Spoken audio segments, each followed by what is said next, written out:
Florida police officer responding to a report of gunshots gets pummeled by a crowd of people. Watch this.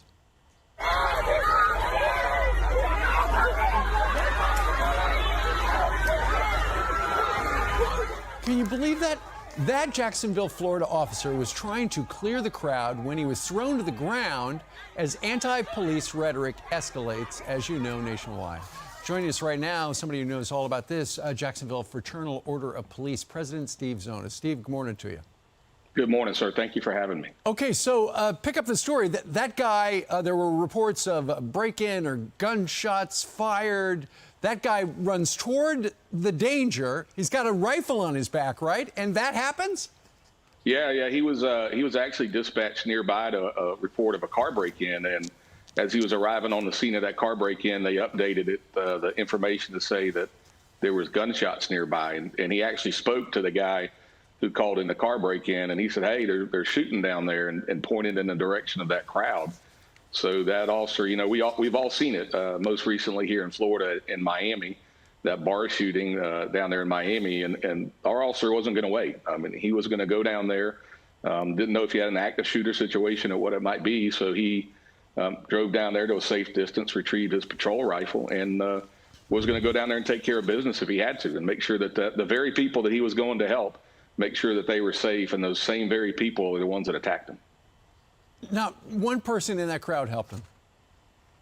One person tried to pull it was actually a female off of him. You can see, I think it's the guy in the red shirt, but he tried to pull her off, but nobody else did. Everybody else sat there and watched, and everybody else filmed what happened to our officer. And quite frankly, we've seen it all over the country all last year, all the rhetoric from the activists, and really, truthfully, some rhetoric from elected officials that we feel like has emboldened situations like this, like there'll be no repercussions for, jumping on police officers and hurting them.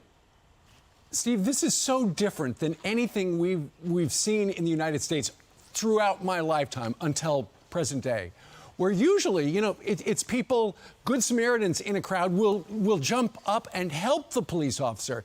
They won't jump up and jump him. Yeah, you're right. And what we kind of want to make clear is that, we don't think this is a reflection on Jacksonville, because we have some, amazing citizens, amazing community here in Jacksonville. Our elected leaders are amazing. What we say this is a reflection of those people in the parking lot.